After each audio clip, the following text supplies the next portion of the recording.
All right, so today we are going there and back again and going on a geospatial Shire journey.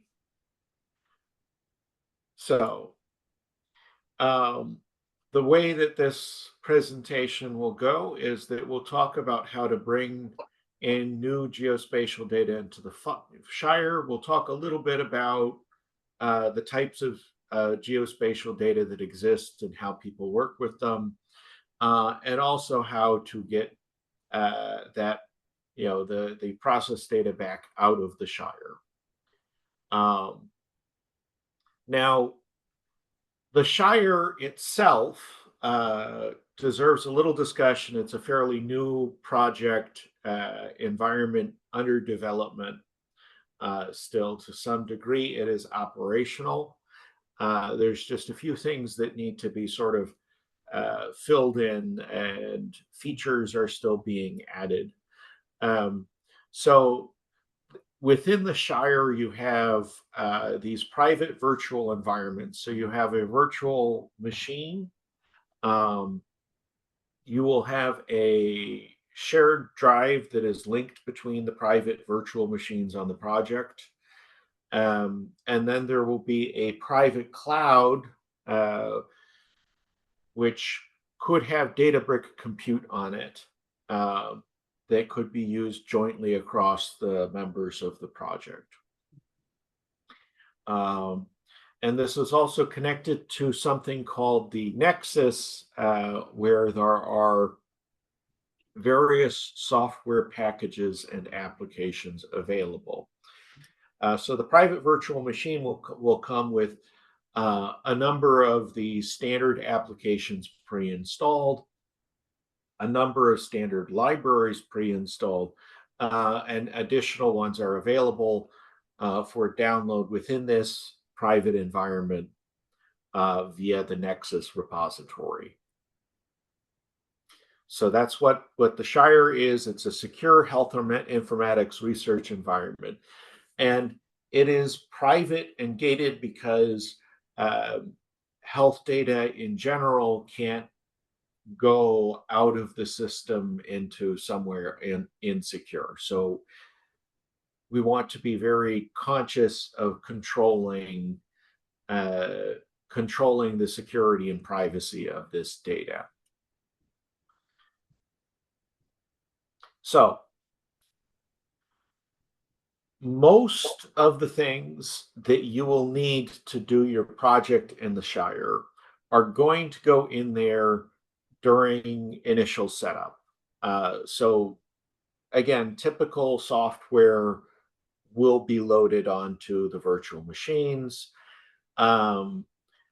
Data from the EHR team will show up in the Shire during this initial setup process. There's fairly restricted ingress and egress. There are some types of processes that we haven't built yet as far as ingress and egress go, and I'll talk about those a little bit later that we might add later. And for geospatial work, patient location data tends to be treated as highly sensitive. And that is because if you know your patient location to a fairly high precision, it's frequently the case that that patient could be re-identified from that location. And this is particularly obvious when you have a particular street address.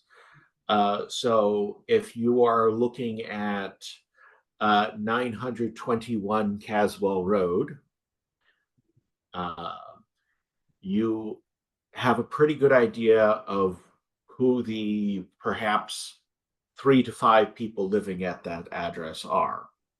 And then if you know your patient is also an older male, then that might narrow it down to one person in particular.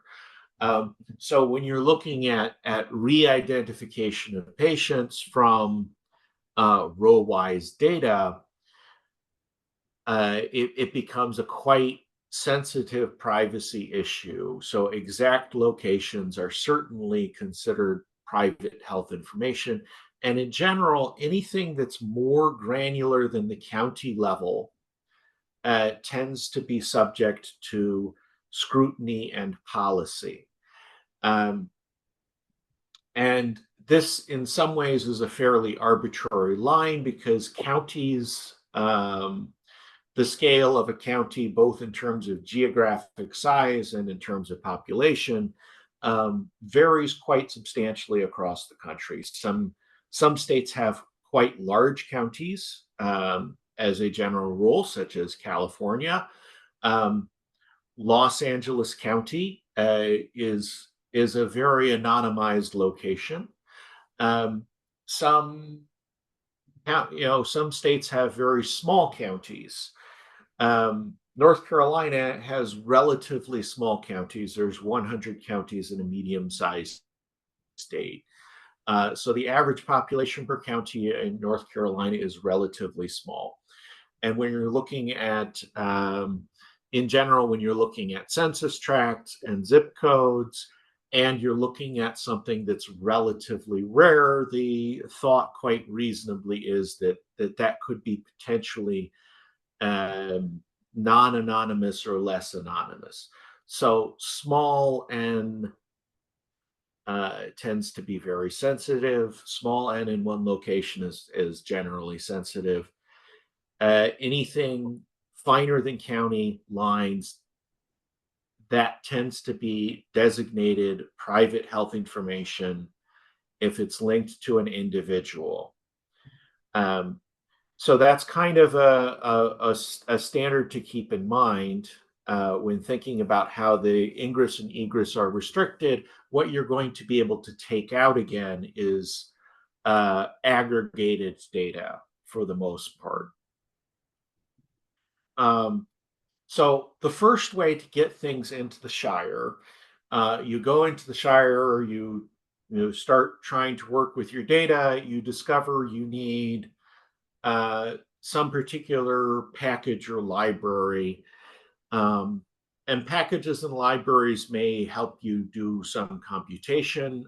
Some packages and libraries, particularly in R, may be useful for the data sets that they contain.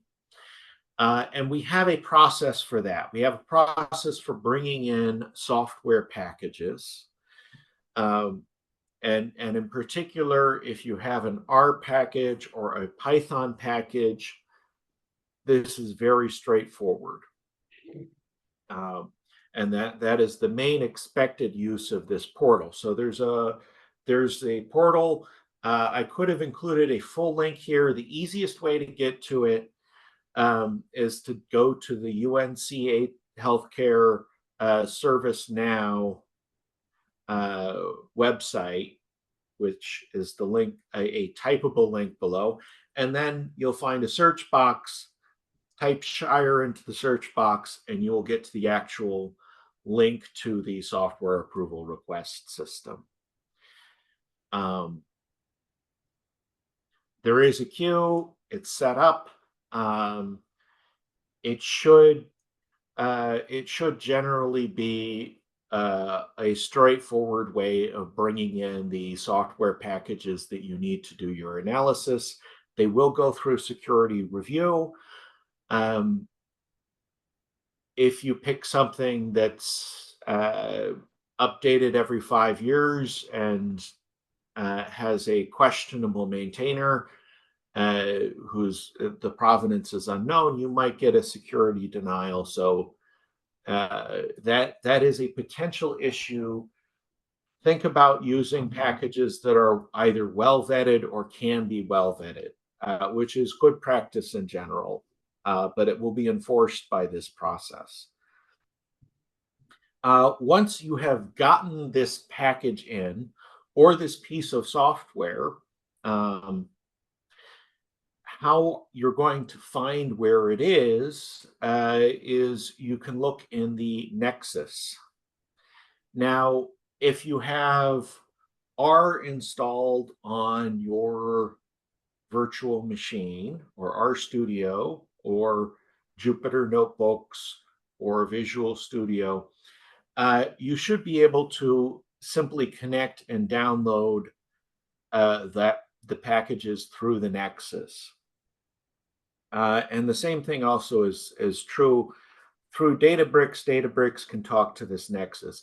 But to find the link to the Nexus for looking at what software and packages are already available through there, for installing RStudio in the first place, etc., if you go into your shire.unchealth.io and you go into your project, you'll be able to look at shared services, Nexus package mirror, and you click connect, and that will give you the link that you need to put into the browser to open up the network Nexus.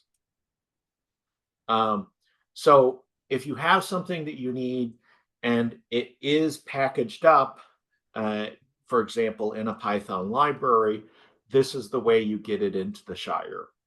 And if you have a very specialized geospatial package, this is going to be the route that you're going to take. And then this is what the Nexus looks like when you're in the browser in your Shire machine. So you'll have search menus and browse menus. Either should work for finding what you're looking for. And you'll be able to figure out where exactly it's located, and if necessary, download it to the virtual machine or talk to it via Databricks, or if it's a piece of software such as a spreadsheet program like LibreOffice Calc, I think maybe on the Nexus now. You can download and install it through the Nexus for those. Now, if you've got something that is not a package, it's not a library, it's the data set that your graduate student produced last year that you're trying to link to the health data, for example, and you didn't get it in there in the initial setup process.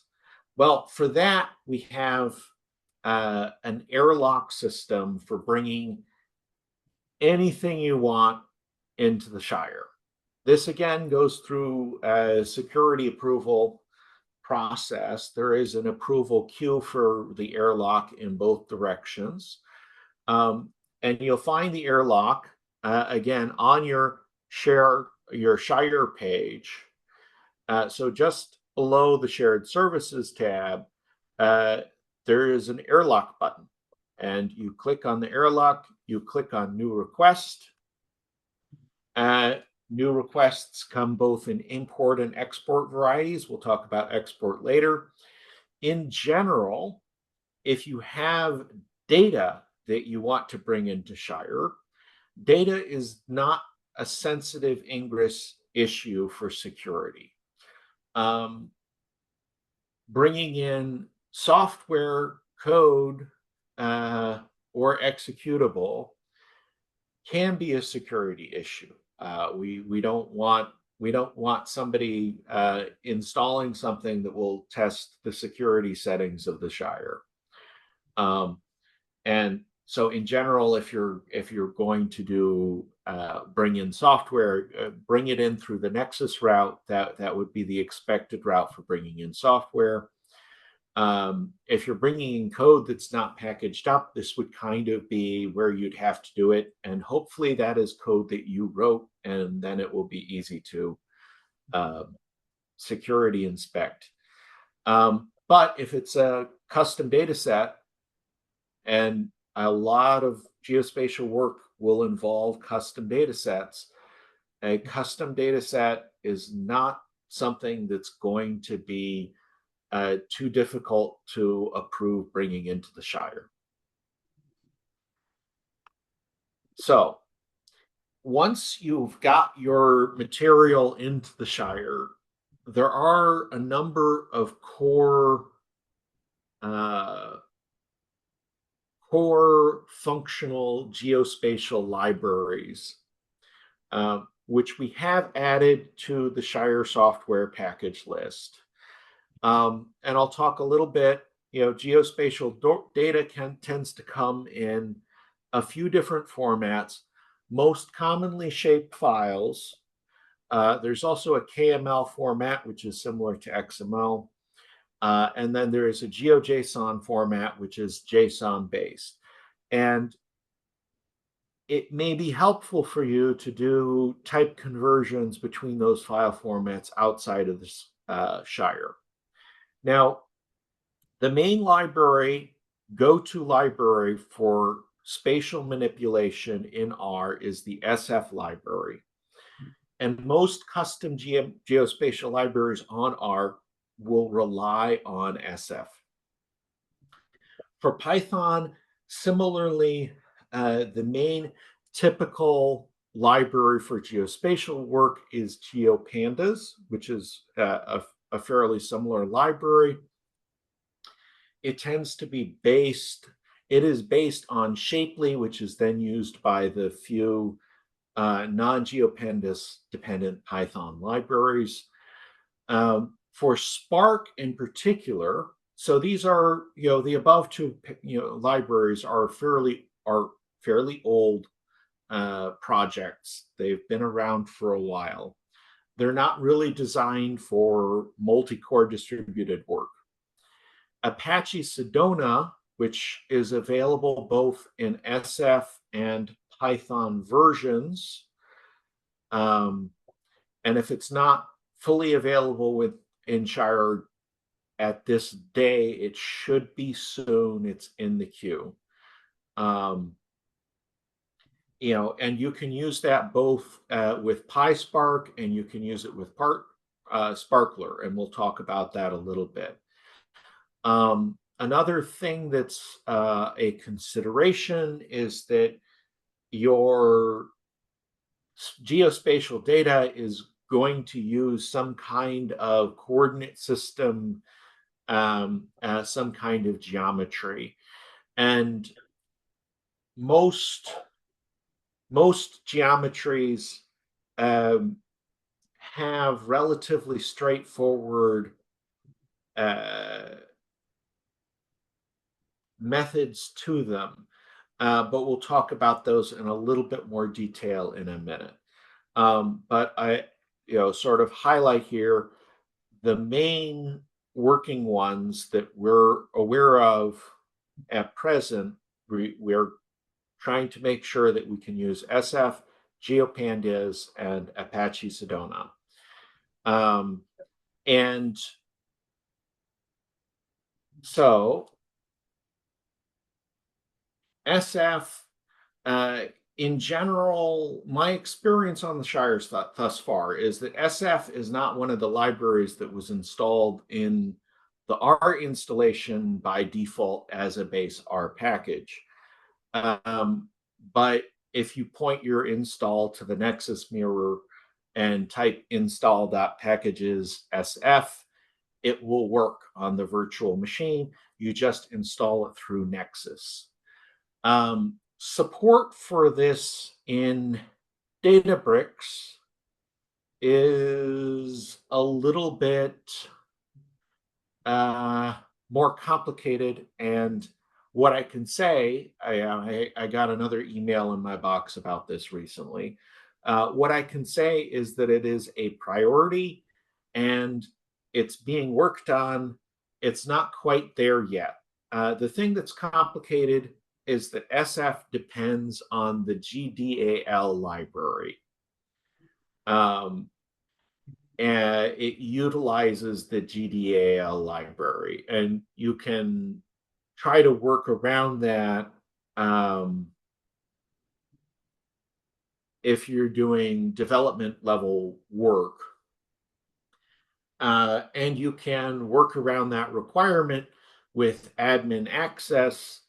And we're working on getting to a solution where GDAL is included one way or another, either in a base Ubuntu image used by Databricks or possibly installed by the user. So I'm looking forward to that happening. Partly because also that same issue is going to come up with the other libraries that we'll talk about. So what's in the SF library and what it does is it manipulates what it calls simple features objects. So these are lines, polygons, multi-polygons, and they're all encoded as lists of numbers accompanied with a coordinate reference system. Was there a question? No question. Okay, I thought I heard something. So in general, this lets you work with groups of geometries in data frames with a geometry column and with other data attached to that geometry. And under the hood, current versions, recent versions, I should say, including the current version of SF, use the S2 geometry system under the hood to do its calculations. And the S2 coordinate system, I'll talk about in a little bit by itself. But that's what it uses under the hood, is it uses S2 geometry. GeoPandas is a slightly more recent library that is very clearly, very demonstrably similar to SF in a lot of the ways that it works. It also relies on GDAL. It also, is expecting to work with geometry objects as a column within a data with rich other types of data attached to that geometry.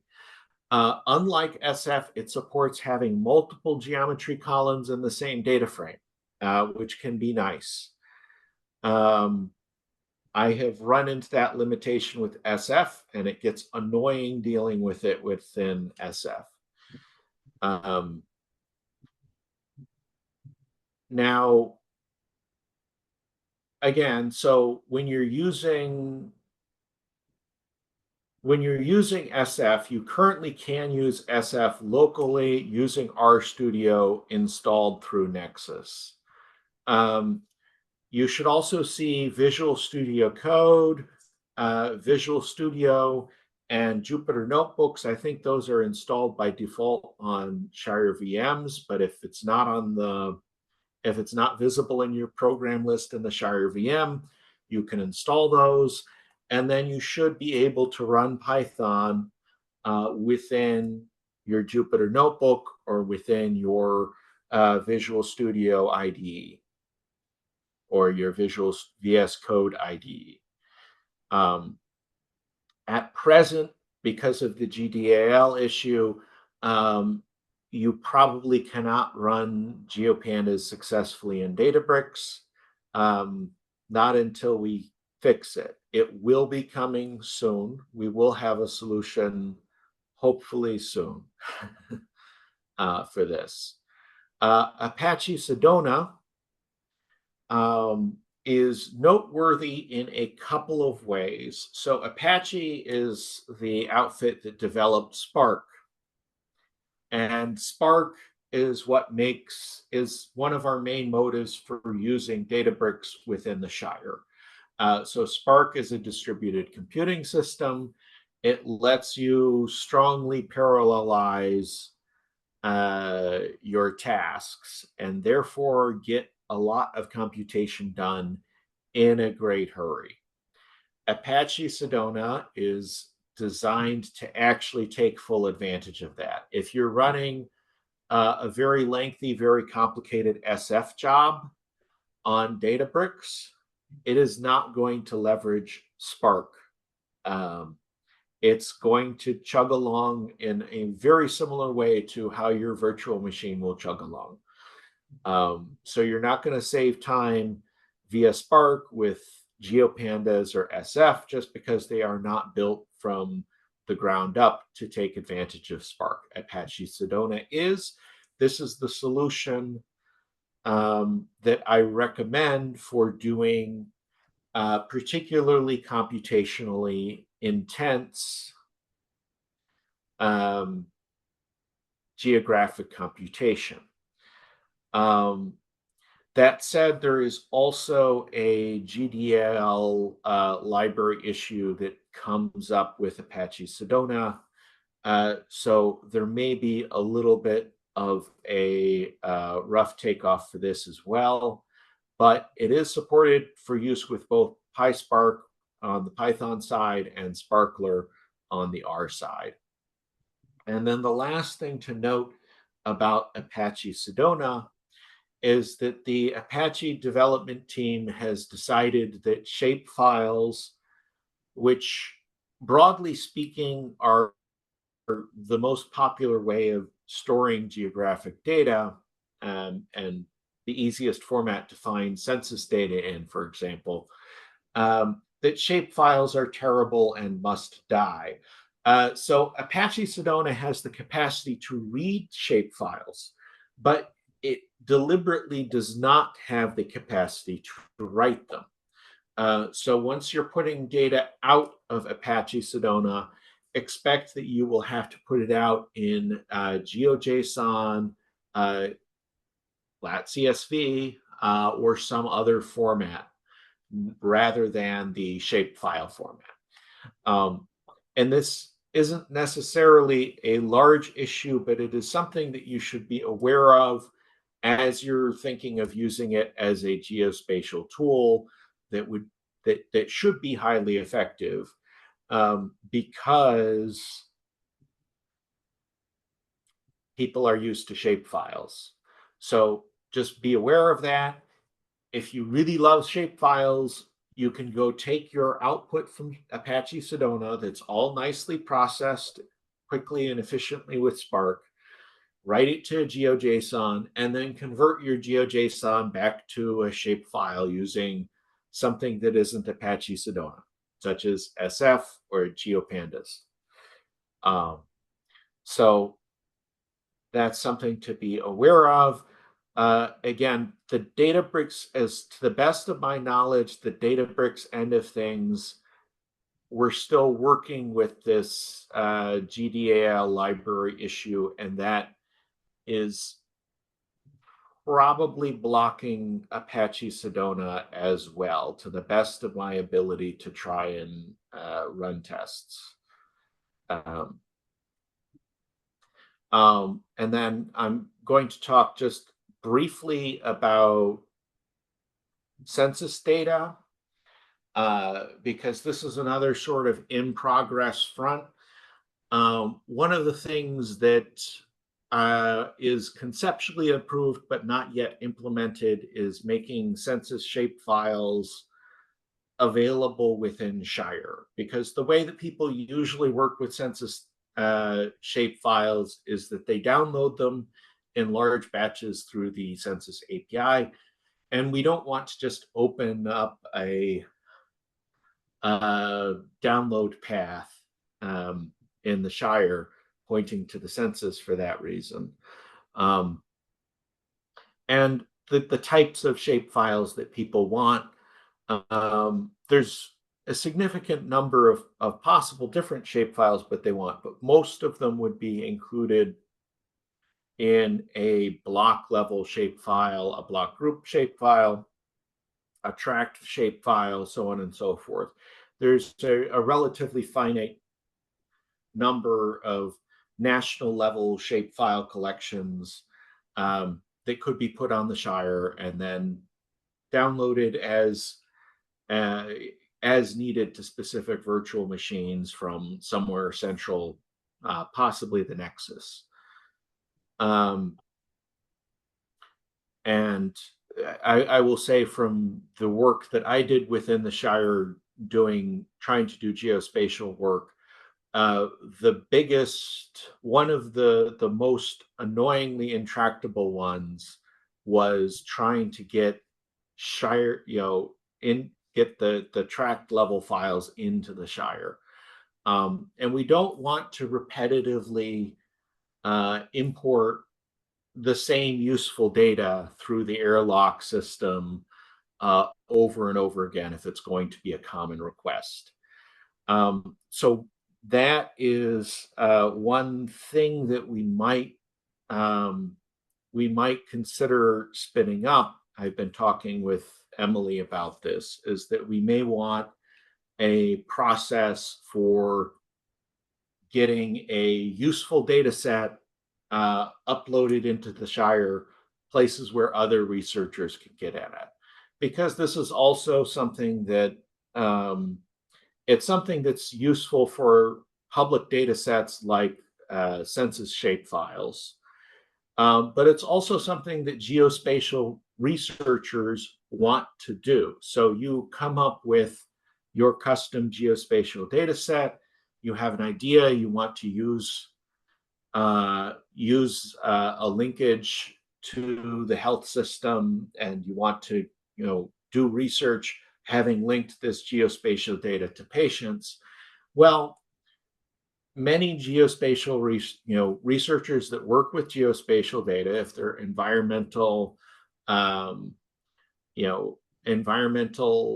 sociological, they want other people to be able to use that the non-sensitive data and cite their work in building this geographic data set.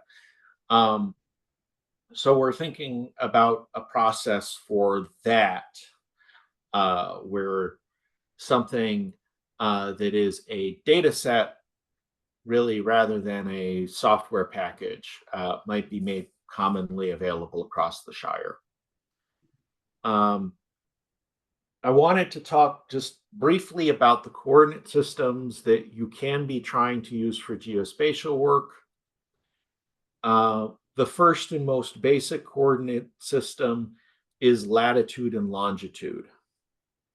And I will say, as a matter of pragmatics, the Mercator projection is terrible because the globe isn't, perfectly rectilinear. It's a circle. These latitude, longitude things, they're different size rectangles as you move up and down in latitude until they eventually become triangles at the very end of things. And on a global scale, when you're thinking about global scale mapping, this is a really important factor.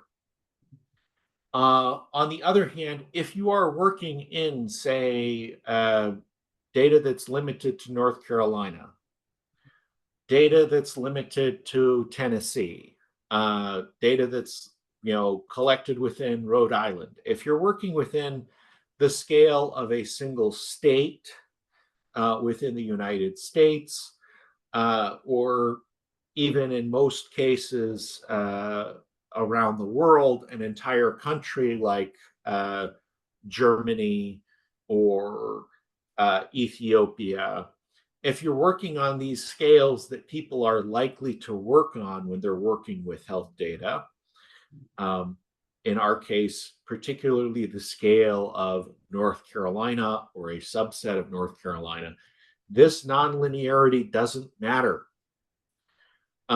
However, the unfortunate thing is that people who do serious geospatial work and develop the geospatial packages that are designed to assist geospatial work,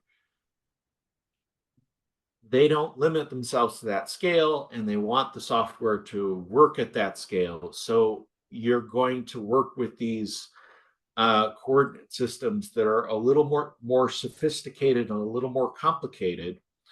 And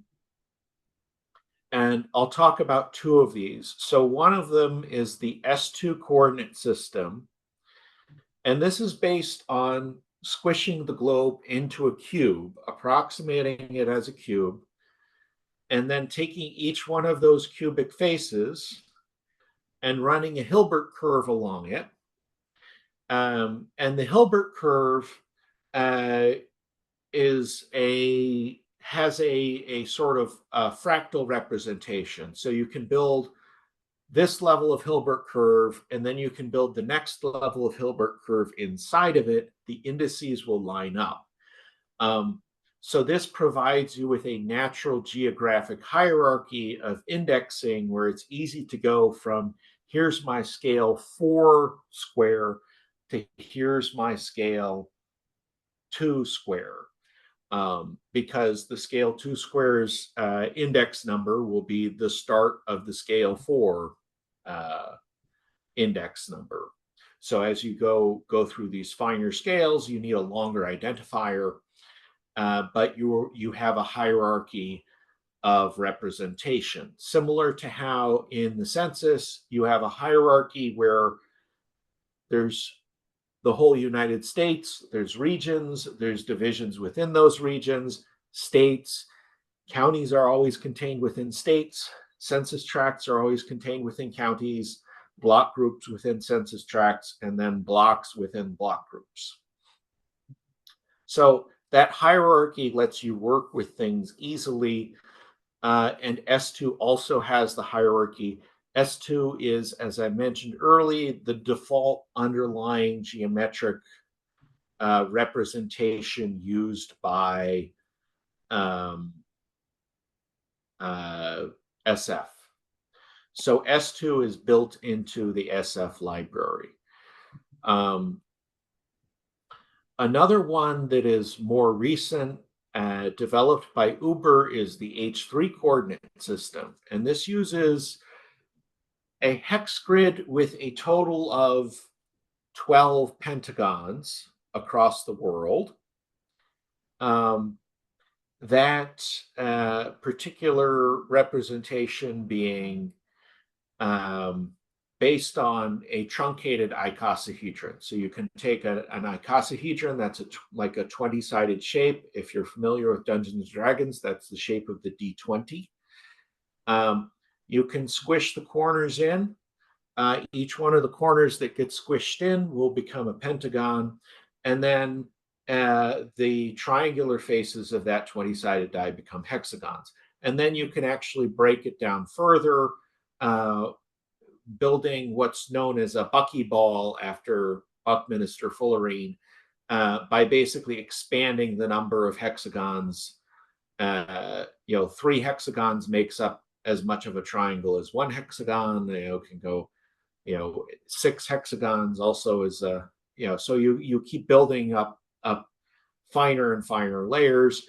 And the nesting that's used for the H3 system for the hierarchy there, I have displayed on the right-hand side, sort of zoomed in. So the red hexagon is the ancestor hexagon for the 7 hexagons that it's on top of it. So in the H3 system, the hierarchy isn't perfect. So you'll have some things, and you see those highlighted triangles that are bright red or bright teal. The things that are in those triangles will switch into or out of the area in question as you're going up or down the hierarchy. So H3 has an approximate hierarchy rather than an exact one. It does have some relatively useful properties, and that is that a hex grid is a much better approximation, counting grid cells as a form of distance. It's a much better form of approximation of natural complete Cartesian geometry with its circles. So a hex radius of 1 or a hex radius of 2 is much more similar to a square radius of 1 or a square radius of 2, however you try to define those. So when you're dealing with things where proximity is the variable that you want to use, and this may be the case with some types of toxicological exposure, This may be if you're looking at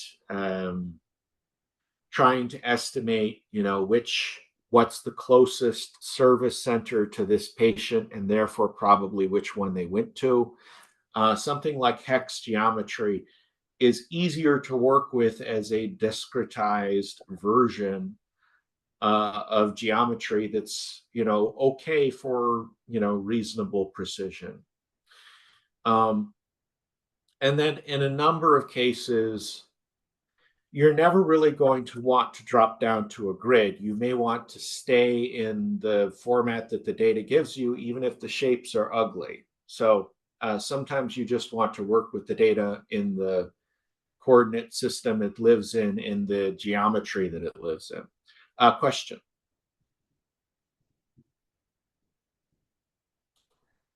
Was there a question?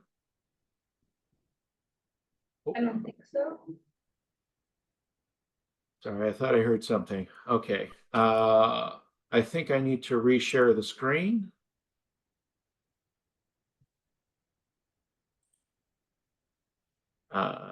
We were at, we talked about S2, we talked about H3 a little bit.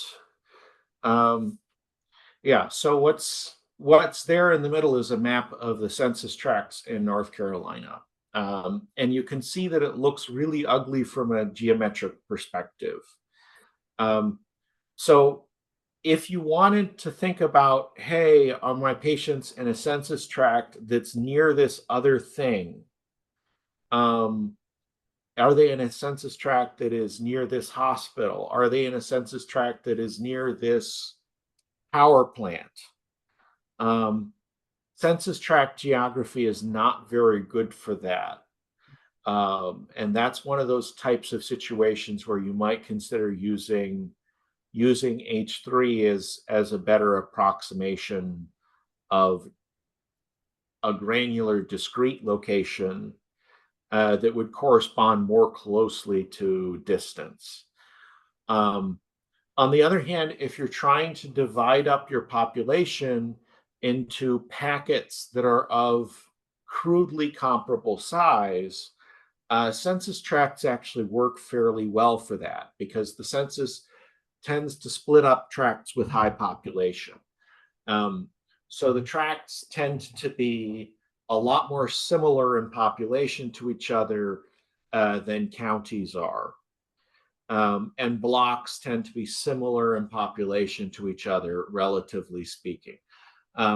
Now, depending upon your data set, people may not be very evenly distributed across tracts, and tracts are by no means all identical in population. But they tend to follow human geography a bit, and it tends to be a geometry that's used for giving your distribution of patients. Another one that you tend to see is the zip code. You may want to work with your analysis in terms of zip codes, especially if your data was collected by zip code, and that's what you've got in your data. You may want to just leave it in zip codes the whole way. But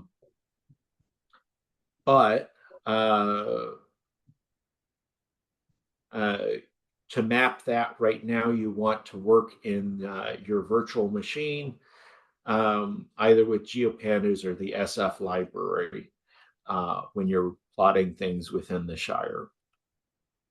And just a few quick words on how you get out of the SHIRE once you've done your processing, your plotting, your geospatial manipulation. This would again be the airlock system. As a reminder, that's kind of on your front SHIRE page. Click on airlock, click on new request, click on export. And when it comes to exporting things from the SHIRE, the sensitivity is roughly reversed between data and code. In general, it should be really easy to egress code from the SHIRE, provided the code doesn't have data hard-coded into it. But data itself can be pretty sensitive. So that's where people want to be very careful in terms of trying to export things from the SHIRE. You can't just export your patient data table. That one is trapped in the SHIRE for the reason. You're going to want to be summarizing your, exporting summary tables, exporting summary data frames that can be used to generate plots. If you can generate your plots or your visualizations within the SHIRE, then plots and visualizations typically are not sensitive. You could theoretically make them sensitive, but it doesn't tend to come up very often. Exact patient locations, for example, are almost impossible to plot at a pixel resolvable scale. And this airlock export will also go through the review queue.